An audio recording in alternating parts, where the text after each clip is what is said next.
കഴിഞ്ഞ ദിവസേ യൂട്യൂബൊക്കെ കണ്ട് വെറുതെ ഇങ്ങനെ ഇരുന്നപ്പോ ഒരു മോഹം ആ ട്രാഫിക് കൂടെയൊക്കെ ഇങ്ങനെ പോയി വെസ്റ്റ് സൈഡിലൊന്ന് പോയാലൊന്ന് വെറുതെ അപ്പൊ എന്നാ പിന്നെ തോന്നി നമ്മൾ ഇറങ്ങണല്ലോ അപ്പൊ തന്നെ റെഡി ആയി വെസ്റ്റ് സൈഡിലേക്ക് ഇറങ്ങി. അത്യാവശ്യം നല്ല കളക്ഷൻസ് ഒക്കെ ഉണ്ടായിരുന്നു കേട്ടോ. ഡ്രസ്സിന്റെ ആയാലും ചെരുപ്പിന്റെ ആയാലും ഒക്കെ ഉണ്ടായിരുന്നു.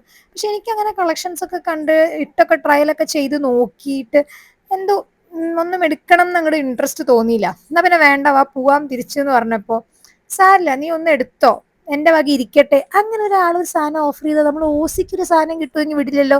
അതന്നെ ഇവിടെ സംഭവിച്ചത്. ഞാൻ പ്രത്യേകിച്ച് ഒന്നും എടുക്കേണ്ട ഇറങ്ങാം എന്ന് വിചാരിച്ചപ്പോൾ എനിക്ക് കിട്ടിയ ഓഫറിന് ഞാൻ ചാടിക്കേറി ഒരു സംഭവം എടുത്തു. അപ്പൊ ആരാണ് എന്നെ എനിക്ക് ഓഫർ തന്നെന്നുള്ളത് ലാസ്റ്റ് പറയാം. ഞാൻ എടുത്ത സാധനം ആദ്യം കാണിച്ചില്ല.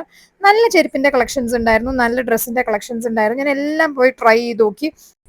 ഫസ്റ്റ് തന്നെ ട്രയൽ റൂമിൽ പോയാൽ പിന്നെ സ്വന്തം സൗന്ദര്യം ആസ്വദിക്കുക അതൊരു മാൻഡേറ്ററി കാര്യമാണല്ലോ. അപ്പൊ അതൊക്കെ കഴിഞ്ഞിട്ട് ആദ്യത്തെ ടോപ്പ് ഇട്ട് നോക്കി. ഇത് ഈ ഒരു പിങ്ക് ടോപ്പാ. അതവിടെ കണ്ടപ്പോൾ എനിക്ക് ഇഷ്ടപ്പെട്ടു. പക്ഷെ ഞാൻ ഇട്ട് കണ്ടപ്പോൾ എനിക്ക് ഇത്ര അങ്ങോട്ട് ഇൻട്രസ്റ്റ് തോന്നിയില്ല. പിന്നെ ഞാൻ ഇട്ടത് ദേ ഈ ഒരു കുർത്തയാണ്. ഇതെനിക്ക് ആക്ച്വലി ഇഷ്ടമായി. പക്ഷെ ഇത് എന്റെ സൈസ് ഉണ്ടായിരുന്നില്ല, കുറച്ച് ലാർജ് ആയിരുന്നു ഇത്. അപ്പൊ ഞാൻ അതുകൊണ്ട് അത് എടുത്തില്ല. പിന്നെ ദേ ഞാൻ ഫസ്റ്റ് കാണിച്ചെന്ന ആ ബ്രൗൺ ഡ്രസ്സ് അതും എനിക്ക് ഇഷ്ടമായി അവിടെ കണ്ട. പക്ഷെ ഇട്ട് നോക്കിയപ്പോൾ ഇഷ്ടപ്പെട്ടില്ല. പിന്നെ അവസാനം ഞാൻ ആ ഓഫർ സ്വീകരിച്ചെടുത്ത സാധനം ഇതാണ്. പിന്നെ ഇതെല്ലാം കഴിഞ്ഞ് വെറുതെ അങ്ങോട്ട് പോകാൻ പറ്റുമോ? അപ്പൊ തന്നെ എനിക്കൊരു വിശപ്പിന്റെ വിളി വരുമല്ലോ. അതല്ലെങ്കിലും അങ്ങനെയാണല്ലോ, പുറത്തിറങ്ങിയ ഒരു വിശപ്പിന്റെ വിളി എല്ലാവർക്കും വരുമല്ലോ.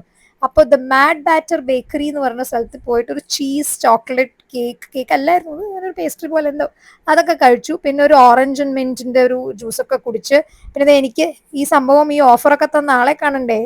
ഇതാണ് ആ മുതൽ.